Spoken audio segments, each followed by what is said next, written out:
모든 성도 중에 지극히 작은 자보다 더 작은 나에게 이 은혜를 주신 것은 측량할 수 없는 그리스도의 풍성함을 이방인에게 전하게 하시고 영원부터 만물을 창조하신 하나님 속에 감추어졌던 비밀의 경륜이 어떠한 것을 드러내려 하려 하심이라.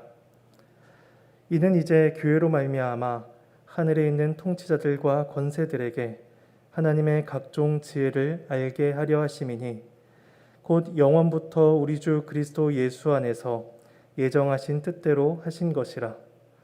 우리가 그 안에서 그를 믿음으로 말미암아 담대함과 확신을 가지고 하나님께 나아감을 얻느니라. 그러므로 너희에게 구하노니 너희를 위한 나의 여러 환난에 대하여 낙심하지 말라. 이는 너희의 영광이니라. 하나님의 말씀입니다. 하나님께 감사합니다. 하나님께서 이 땅에 교회를 두신 목적은 무엇일까요? 나는 왜 교회에 소속되어 있는 것일까요? 교회가 개인에게 필요한 구원의 정보만을 전달하는 것이다 라고 생각한다면 우리는 그 교회를 통해서 필요한 내용만을 전달받으면 될 것입니다. 마치 사이버 강좌를 듣듯이 구원에 필요한 내용만을 찾아서 들으면 되는 것입니다. 요즘은 코로나로 인해서 유튜브로 예배를 송출하는 교회들이 더 많아졌으니 우린 여러 교회들을 온라인으로 탐방할 수도 있게 되었습니다. 그러니 시간과 힘을 들여 교회로 나아오고 교회에 소속되어 활동을 할 필요를 느끼지 못하게 됩니다. 다른 성도들과 교제하며 친밀해질 노력 또한 하지 않아도 됩니다. 이처럼 교회에 대한 이해를 어떻게 가지고 있느냐에 따라서 우리들의 신앙생활은 지극히 개인주의화 나타날 수가 있습니다. 나 한 사람이 예수 믿고 구원받는 것이 중요하지 구원받은 사람들이 모여 함께 예배하는 그 교회가 뭐가 중요한가? 라고 하면서 하나님께서 이 땅에 교회를 두신 그 목적을 우리는 놓치고 맙니다. 우리 오늘 본문을 통해서 하나님께서 교회에게 주신 은혜와 목적이 무엇인지 또 교회는 그것을 어떻게 누려야 하는지에 대해서 살펴볼 수가 있을 것입니다. 오늘 말씀을 통해서 하나님께서 우리에게 주신 그 영광스러움을 묵상하며 감사할 수 있게 되기를 소망합니다. 오늘 본문은 세 부분으로 나누어 살펴보도록 하겠습니다. 먼저 8절과 9절입니다. 8절과 9절은 바울에게 주신 은혜와 사명에 대해서 말씀합니다. 8절은 이렇게 시작합니다. 모든 성도 중에 지극히 작은 자보다 더 작은 나에게 이 은혜를 주신 것은, 바울이 여기에서 말하는 은혜는 앞서 7절에서 말한 복음의 일꾼으로 부름을 받은 사실을 이야기합니다. 자신이 복음을 위하여 부름을 받은 것이 은혜의 선물이다라는 것을 설명하기 위해서 그는 자신의 처지와 하나님의 은혜를 강하게 대조하여 말을 하고 있습니다. 바울이 자신의 처지를 어떻게 이해하고 있는지가 그의 표현 속에서 나타납니다. 그는 지극히 작은 자보다 더 작은 나다라고 그렇게 말을 합니다. 이때 가장 작다라는 최상급 형용사와 그것보다도 더 작다라는 비교급 형용사를 사용해서 모든 성도들 중에서 가장 작은 자보다 더 작은 자다라고 그렇게 자기 자신을 설명합니다. 그리고 바울은 고린도전서 15장 9절에서도 사도들과 비교해서 이렇게 말을 합니다. 나는 사도 중에 가장 작은 자다라고 이야기를 합니다. 그러니까 바울에게 있어서 사도든 성도든 그 누구와 비교하든지 간에 자신이 가장 무익하고 가장 보잘것없는 자이기 때문에 자신은 복음의 일꾼으로 부름을 받을 자격이 없음을 그렇게 고백을 하고 있는 것입니다. 바울이 이렇게 자기 자신에 대한 이러한 이해를 가지고 있는 까닭은 아마도 그가 과거에 교회를 향해서 가졌던 그의 태도 때문일 것입니다. 제가 방금 읽었던 고린도전서 15장 9절을 다시 읽어드리면 나는 사도 중에 가장 작은 자라 나는 하나님의 교회를 박해하였으므로 사도라 칭함받기를 감당하지 못할 자니라 라고 말씀합니다. 그는 그리스도를 모욕했고 또 그분의 몸된 교회를 핍박하고 진멸하려고까지 하였습니다. 교회를 핍박하던 그 사울을 향해서 예수님께서는 말씀하시길 나는 네가 박해하는 예수다 라고 말씀을 하실 정도로 예수님은 교회와 자신을 동일시하셨습니다. 그러니까 교회에 대한 이 사울의 핍박은 곧 예수님 자신에 대한 핍박이었습니다. 그런데 바울은 복음의 일꾼으로 부름을 받을 자가 아니라 도리어 하나님 앞에서 심판을 받기에 마땅한 존재였습니다.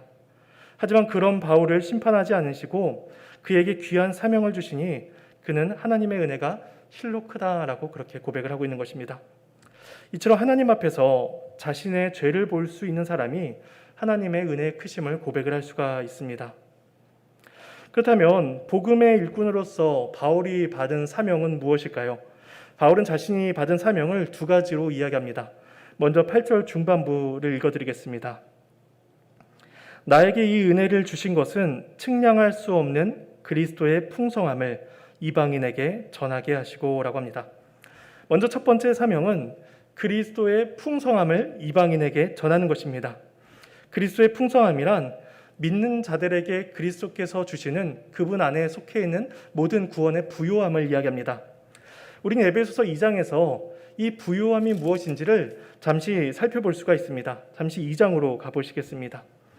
2장 1절을 보시면 예수님께서는 허물과 죄로 죽었던 자들을 살리사 죄와 사망으로부터 자유를 누리는 복을 주셨습니다.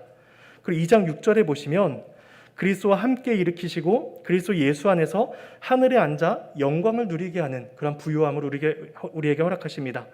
또한 2장 10절에 보시면 그리스도 예수 안에서 선한 일을 위하여 지으심을 받게 하셨습니다. 또한 2장 16절에 먼데 있는 자들과 가까이 있는 자들에게 평안을 주시는 부요함을 허락하십니다. 마지막으로 2장 21절과 22절에 주 안에서 성전이 되어가고 성령 안에서 하나님이 거하실 처소가 되기 위하여 그리스도 예수 안에서 함께 지어져 가게 되는 그런 은혜를 베풀어 주십니다. 이 모든 복들이 구원받은 자들에게서 성취되며 이 모든 복이 예수 그리스도 안에서 우리에게 주어진다는 것입니다. 그러니까 이 장에서 말씀하는 이러한 구원의 은택들을 받기를 소망한 자가 있다면 그 사람은 그리스도 예수 안에서만 그것을 답을 찾아야만 합니다. 어느 누구도 자기 혼자 힘으로 그 풍요로움을 발견할 수가 없습니다. 모든 것이 그리스도 안에 있고 그리스도를 떠난 복은 존재하지 않기 때문입니다. 바울은 이러한 복을 가리켜서 측량할 수 없는 그리스도의 풍성함이다 라고 표현합니다. 이 표현은 신약성경에서 로마서와 또 본문에서만 사용이 되고 있는데 로마서 11장 33절에서는 유대인의 구원과 관련해서 하나님의 지혜와 지식의 풍성함을 설명하기 위해서 이 용어를 사용하고 있습니다.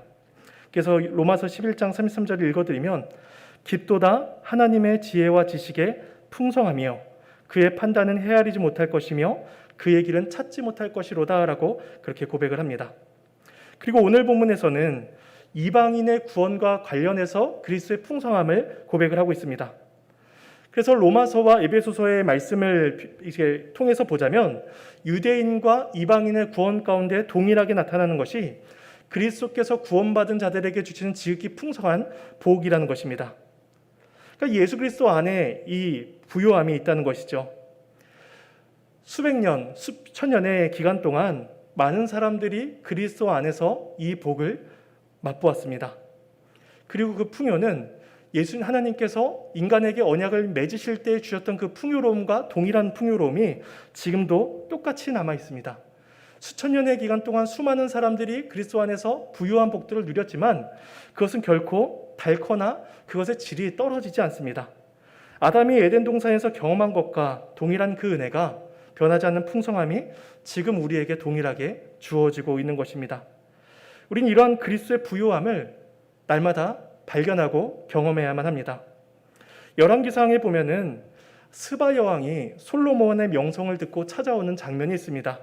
근데 이 스바 여왕이 솔로몬을 찾아와서 그곳에서 볼 때마다 그 감탄과 감동을 고백을 하는데 이렇게 말을 합니다. 여왕이 솔로몬의 지혜를 보고 놀라고 왕궁을 보고 놀라고 상의 식물과 신하들의 좌석과 그 시종들이 서 있는 것과 그들이 입은 관복과 술 관원들과 성전에 올라가는 층계들을 그 하나하나를 보면서 이 여왕이 감탄하며 하나님께 영광을 올리게 됩니다. 그러니까 이 여인이 하나 보고 감동을 했는데 그 옆에 보니 또 놀라운 것이 있고 그 옆에 보니 또 놀라운 것이 있는 것이죠. 이처럼 하나님께서 이스라엘에게 주신 부요함이 솔로몬 시대에 나타났습니다.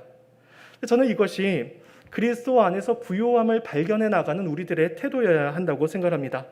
우리는 그리스도 안에서 그분의 사랑을 확인하면서 놀라야 합니다. 그리고 그 옆을 보니 그리스도 안에 담겨있는 지혜의 탁월함을 보고 우리는 또 놀라게 됩니다. 그리고 또 옆을 보니 그리스도께서 가진 전능하심을 보고 놀라게 되는 것이죠. 이것이 얼마나 부요하고 얼마나 무한한지 성경의 저자들은 그것이 아침마다 새롭고 매일같이 새롭다라고 그렇게 고백을 합니다. 이처럼 그리스도 안에서 측량할 수 없고 그 끝을 알 수 없는 부요함이 우리에게 주어지고 있습니다. 사도 바울은 이것을 전하도록 부름을 받은, 사명을 받은 사람이었습니다. 두 번째 바울이 받은 사명은 9절에 나타납니다. 영원부터 만물을 창조하신 하나님 속에 감추어졌던 비밀의 경륜이 어떠한 것을 드러내게 하려 하심이라. 바울은 만물을 창조하신 하나님 안에 그 감추어진 비밀의 경륜이 무엇인지를 사람들에게 보여주어야만 했습니다. 이때 영원부터라는 말은 이 언어 구조상 만물을 창조하신을 수식하는 것이 아니라 그 뒤에 나와 있는 감추어졌던 비밀의 경륜을 수식하는 것으로 봐야 됩니다. 그래서 9절을 다시 보면 만물을 창조하신 하나님 속에 영원부터 감추어졌던 비밀의 경륜을 드러내도록 부름을 받았다는 것이죠. 그리고 이 경륜이라는 것은 2절에서 바울에게 적용될 때에는 바울에게 맡기신 청지기직을 의미했는데 이제 본절에서는 하나님께 적용이 되고 있습니다. 그래서 하나님께서 구원 계획을 계시하시고 그것을 시행하시는 하나님의 경영을 경륜이다라고 표현을 하고 있습니다. 그럼 우리는 이 9절 말씀 속에서 바울이 전달해야 될 그 하나님의 경륜의 특징을 두 가지로 우리는 생각을 해볼 수가 있습니다. 한 가지는 그것이 하나님 속에 감추어진 비밀한 성격을 가지고 있다는 것입니다. 이것은 바울이 자신의 사적인 견해를 가르친 것도 아니고 그가 어떤 학문을 하여서 깨달은 바를 전달한 것도 아닙니다. 하나님 안에 있는 것은 하나님께서 계시하여 알려주셔야만 그들에게 알려지게 깨닫게 됩니다. 예수님 당시에 많은 유대인들이 나사렛 예수를 눈으로 보았습니다. 근데 그들은 그 예수님을 요셉의 아들이며 몫으로 알았을 뿐이지 예수님께서 하나님의 아들이시라는 사실을 그들은 깨닫지 못했습니다. 이처럼 그들은 비밀 가운데 가려져 있었고 보아도 보지 못하며 듣기는 들어도 깨닫지 못하는 그러한 무지의 상태에 있었던 것입니다. 이처럼 하나님께서 계시하여 알려주신 자들에게만 이 비밀이 허락되고 있습니다. 역사 속에서도 예수님을 철학과 인간의 이성으로서 이해하려는 여러 노력들이 있었습니다. 그래서 예수님은 신적인 존재가 인간의 모습을 띠고 있는 것처럼 보였을 뿐이지 진짜 인간은 아니었다라고 그렇게 설명을 하든지 혹은 인간으로 오신 그 인간인 그 예수는 도덕 선생 중에 훌륭한 한 사람이었다라고 그렇게 철학과 이성으로 설명하려는 노력들이 있었습니다. 이런 모든 시도들은 비밀한 것의 본질을 알지 못하는 데에서 온 이렇게 헛된 노력일 뿐입니다. 그래서 복음이 그것을 알려줘야 됩니다. 사도 바울은 복음을 드러내어 알려주어야 하는 자였습니다. 그때 9절에서 드러내다라고 번역된 단어는 깨우치다, 빛을 나눠주다, 계몽시키다라는 뜻을 가지고 있습니다. 인류는 죄로 인한 어둠 속에서 살아갑니다. 선을 보지 못하고 생명을 알지 못합니다. 그들에게 무엇인가를 볼 수 있게 하는 것은 그들에게 빛을 주어 그 앞을 보게 하는 것입니다. 그렇게 함으로써 그들이 처해 있던 현실이 얼마나 깜깜한 어둠인지 또 어디로 가야 생명을 얻을 수 있는지를 알게 하는 것입니다. 그래서 복음을 전달한다는 것은 마치 무지한 자, 어둠 속에 있는 자를 깨우치는, 계몽시키는 것과 같습니다.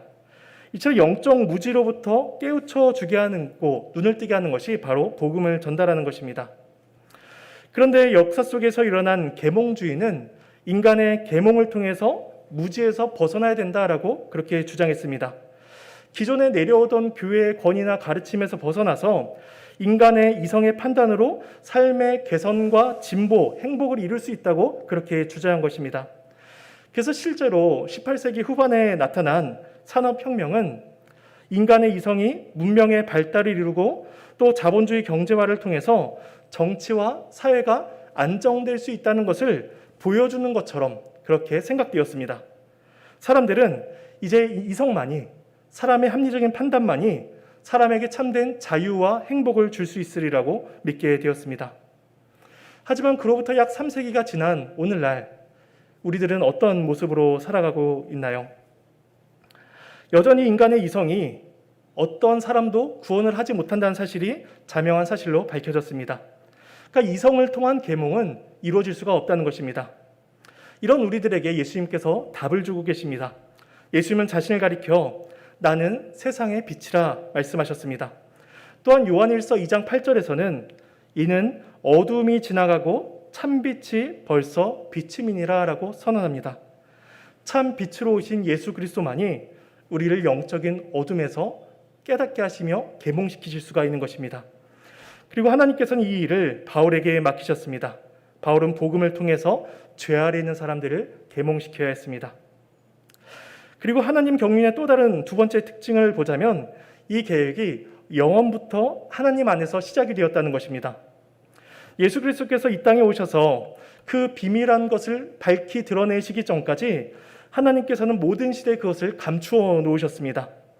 창조 이후로 그리스도께서 오시기까지 수천 년의 시간 동안 오직 하나님의 마음속에만 그 비밀한 것이 담겨져 있었습니다. 하나님의 계획에는 우연한 것이 존재하지 않습니다. 하나님은 사람들이 돌발적으로 행동한 그 행위들 때문에 하나님의 계획을, 하나님의 방법을 보완하거나 변경하지 아니하십니다. 하나님의 경륜은 태초 전에, 이 세상이 창조되기 이전에 삼위일체 하나님 안에서 이루어진 계획이며 변함이 없는 영원한 목적인 것입니다. 그래서 이것이 우리의 위로가 됩니다. 세상이 만들어지기 전에 하나님께서 완전한 계획을 세우셨다는 것, 그리고 우리가 하나님의 특별한 은총 가운데 소속이 되어서 하나님의 자녀가 되었다는 것, 이것이 우리의 위로가 되는 것입니다. 세상은 끊임없이 변화해 갑니다. 앞서 말씀드린 것처럼 시대와 문명은, 과학은 발달하는 것 같습니다. 그러나 문화와 사회를 만들어가는 인간의 영적인 상태는 한결같이 악한 상태이기 때문에 발전하는 시대와 문명 속에서 인간의 죄성은 더욱더 극명하게 나타날 뿐입니다. 사람들은 여전히 미래에 닥칠 환경 문제와 기후, 먹거리 등을 대비해야 된다라고 그렇게 이야기하지만 그 안에는 인간이 해결할 수 없는 문제들이 반복해서 끊임없이 나타나고 있습니다. 하지만 우리에게는, 그리스도인들에게는 위로와 소망이 있다는 것입니다. 하나님께서 우리를 위한, 또 모든 것을 위한 계획을 영원전에 세워놓으셨기 때문입니다. 하나님의 계획은 확실하며 하나님의 계획은 영원합니다. 우리가 하나님의 계획 안에 들어와 있다는 사실만이 우리에게 흔들리지 않는 영원한 위로를 제공해 줍니다. 이렇게 자신에게 주어진 은혜와 또 자신에게 주어진 두 가지 사명을 이야기한 바울은 이제 이야기의 초점을 자기 자신에게서 교회로 옮깁니다. 왜냐하면 바울의 사명으로 인해서 맺어진 결과가 바로 교회이기 때문입니다. 이전에는 사도인 바울에게 하나님의 비밀한 것이 맡겨졌다면 이제는 교회가 하나님의 지혜를 알리는 기관이 된 것입니다. 그렇다면 교회는 하나님의 지혜를 어떻게 드러내는지 10절과 11절에서 말씀을 합니다. 제가 10절 말씀을 읽겠습니다. 이는 이제 교회로 말미암아 하늘에 있는 통치자들과 권세들에게 하나님의 각종 지혜를 알게 하려 하심이니. 하나님의 각종 지혜라고 이야기하는데 이때 각종이라는 단어는 다채롭다라는 그 헬라어와 다방면의 뜻을 가진 그런 헬라어 두 가지를 합성한 단어입니다. 그러니까 하나님의 지혜를 바라볼 때 굉장히 다채롭다는 것입니다. 아까 말씀드린 것처럼 이곳을 보니 굉장히 감동되고 감탄하는 그러한 모습들이 계속해서 여러 면에서 나타나게 되는 것이죠. 근데 이것을 두 단어를 합성해서 다채로운 것이 다방면으로 층층이 나타난다라고 그렇게 이야기합니다. 하나님의 모든 지혜가 조화와 지혜와 비례를 이루면서 그렇게 세워져 있다는 것입니다. 8절에서는 측량할 수 없는 그리스도의 풍성함이다 라고 말을 했는데 이제는 각종 지혜다라는 표현을 통해서 하나님 안에 담겨진 진리와 신비의 무한함을 이야기하고 있는 것입니다. 그런데 이 지혜를 알게 되는 대상은 누구인가요? 10절에서 하늘에 있는 통치자들과 권세들이라고 이야기합니다. 이들은 천사들입니다. 천사들은 하나님 앞에서 하나님을 섬기는 존재들입니다. 그들은 하나님께서 행하신 일들을 목도했고 하나님께서 세상을 다스리시는 것을 가장 가까이에서 보고 경험하고 관찰한 자들입니다. 우리는 기록된 역사를 통해서 과거의 일을 배우는 자들이지만 천사들은 하나님께서 일하시는 그 일에 쓰임을 받은 자들입니다. 그러나 천사가 영적인 존재라고 해서 하나님께서 가지고 계신 그 지혜의 매우 깊은 곳까지 알 수는 없습니다. 천사들 또한 하나님의 피조물로서 역사 속에서 하나님이 행하시는 지혜를 보고 하나님을 경배할 뿐이기 때문입니다. 천사들은 하나님께서 행하시는 구원 사역을 지켜보았을 뿐입니다. 사람을 창조하시고 그들과 언약을 맺으시는 모습을 보면서, 또 죄로 인해 타락한 아담에게 긍휼을 베푸신 하나님의 모습을 보면서, 또 그 이후에 이어진 인류들, 노아나 아브라함, 야곱, 이스라엘 12지파, 다윗과 이스라엘의 열왕들, 또 바벨론의 포로기까지 이어지는 수많은 시간 동안 하나님께서 그들을 위해서 일하시는 하나님의 신비와 일하심과 지혜를 천사들은 가장 가까이에서 관찰했을 것입니다. 천사들은 그 속에서 하나님이 행하신 지혜의 위대함, 하나님의 탁월함을 발견했을 것입니다. 그런데 그들이 지금까지 경험한 하나님의 지혜가 전부가 아니었다는 것입니다. 그들이 아직도 알지 못한 하나님의 각종 지혜가 남아있다는 것이죠. 그 지혜가 바로 교회를 통해서 이루어집니다. 10절을 보시면 이는 이제 교회로 말미암아 알게 하려 하심이라 라고 이야기하고 있는 것입니다.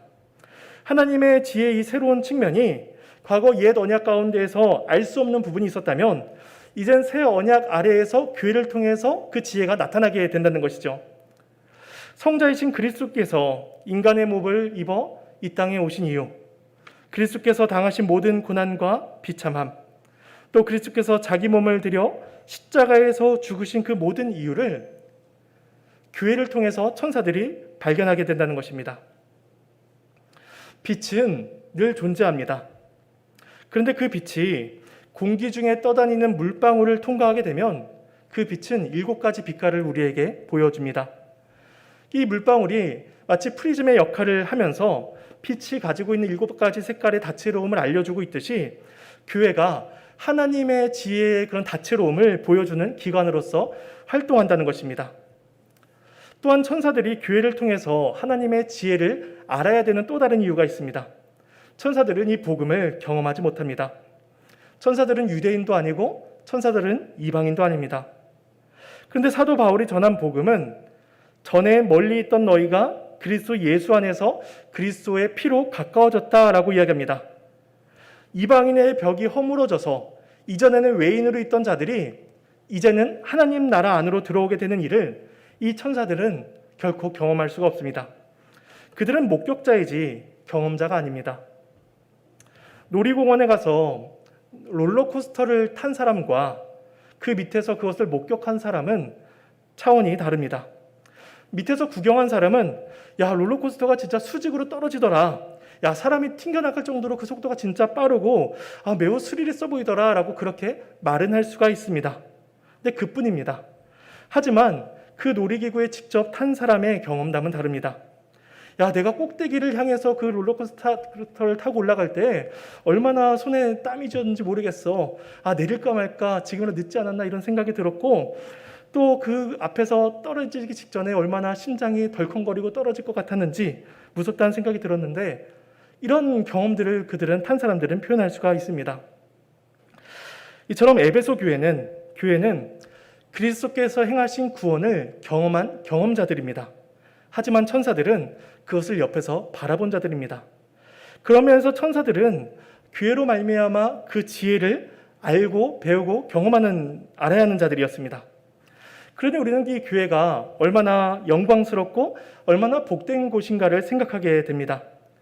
교회는 천사들이 알지 못하는 것을 알고 있고, 교회는 천사들이 경험하지 못한 것을 경험한 자들입니다.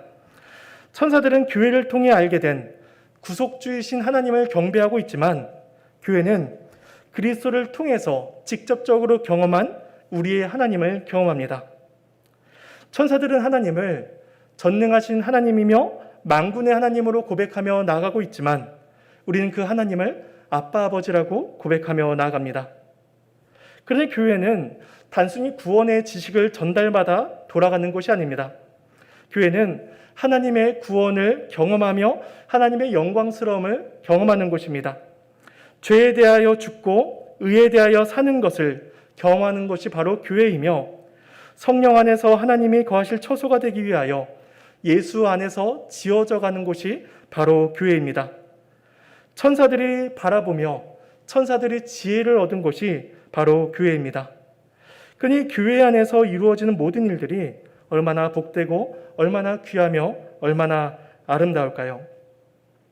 하나님께서 이처럼 교회를 통해서 하나님 자신의 지혜를 드러내시기로 작정하신 것은 이 또한 창세전에 예정하신 일의 결과였습니다. 그래서 11절에 보시면 곧 영원부터 우리 주 그리스도 예수 안에서 예정하신 뜻대로 하신 것이라 라고 이야기합니다. 하나님께서 영원 전에 이 일을 계획하셨고 바울을 통해서 이 일을 이루어 가시며 교회는 그 일을 증거함으로써 하나님의 영광스러운 구원 역사에 쓰임을 받고 있는 것입니다. 그 다음 마지막으로 이 은혜를 받은 교회는 어떻게 해야 될까요?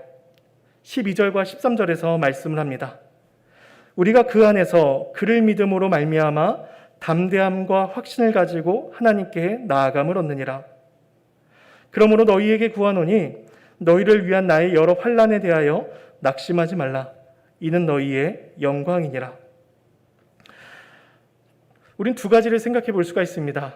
한 가지는 교회는 담대함과 확신을 가지고 하나님께 나아가는 은혜를 누려야 된다는 것입니다. 구약에서 오직 대제사장만이 1년에 한 번씩 지성소에 들어가 하나님의 거룩하심 앞에 설 수가 있었습니다. 그것도 자신의 몸을 씻고 자신이 거룩한 옷을 입고 자신의 죄를 사하는 그런 속죄 제물을 드린 이후에야 하나님 앞에 1년에 한 번 나아갈 수가 있었습니다. 그 다음 믿음으로 말미암아 교회로 부름을 받고 있는 성도들은 그리스도 안에서 하나님 앞에 나아가게 됩니다. 하나님께서 영원전에 계획하신 일을 그리스도 안에서 실현시키신 그 결과가 교회이며 성도는 그 일의 열매이기 때문입니다. 그러니 그리스도께서 열어두신 길을 막을 자가 없습니다. 그리스도께서 열어두신 그 길을 두려워하며 나아가야 할 이유가 없는 것입니다. 모든 교회와 그 안에 속속되어 있는 모든 성도들은 하나님께 담대히 나아가 측량할 수 없는 복음의 풍성함을 날마다 누려야만 하는 것입니다. 두 번째는 낙심하지 않아야 된다는 것입니다. 바울이 로마 감옥에 갇혔다는 사실을 들었을 때 성도들의 마음이 얼마나 낙심이 되었을까요? 사도조차도 세상의 권세 앞에는 어쩔 수 없구나 라고 느꼈을지도 모릅니다. 근데 바울이 에베소 교회에게 알려주고자 하는 것은 자신에게 주어진 복음과 그 복음으로 말미암아 세워진 교회가 가지는 영광스러움을 한번 보라는 것입니다. 측량할 수 없는 풍성함을 알게 하시고 하나님 속에 감추어졌던 비밀한 것을 깨닫게 하시고 천사들도 보고 알게 될 하나님에 대한 각종 지혜가 복음 안에서 또한 교회 안에서 나타나게 된다는 것입니다. 근데 바울이 갇힌 것은 이 영광스러운 일을 하는 데 있어서 필요한 과정 중에 하나일 뿐이니 낙심하지 말라는 것입니다. 바울은 자신이 하나님의 구원 사역에 쓰임을 받고 있다는 사실을 알고 있었습니다. 그러니 그는 환난 가운데서도 기뻐할 수 있었고 즐거워할 수가 있었던 것입니다. 이것이 바울이 누리는 영광이었습니다. 교회와 신자 또한 복음으로 살 것을 요구받습니다. 우리가 복음 안에 세워지고 또 그리스도의 부요함을 드러내는 일에 쓰임을 받고 있다면 우리는 우리의 처지가 어떠하든지 간에 우리 형편이 어떠하든지 간에 낙심하지 않고 하나님 앞에서 영광스러움과 기쁨을 누릴 수가 있는 것입니다. 우리가 이 영광스러운 복음을 교회 안에서 누릴 수 있어야 할 것입니다. 우리는 그리스도의 몸인 교회를 사랑하고 이 교회 안에서 하나님께서 주시는 풍요와 부요함을 맛보며 이 교회로 말미암아 하나님의 영광과 지혜를 세상 가운데 드러낼 수 있어야 할 것입니다. 하나님께서 주신 이 교회를 통하여서 복음의 영광스러움과 복됨을 누리는 저와 여러분이 되기를 간절히 소망합니다. 함께 찬송하시겠습니다.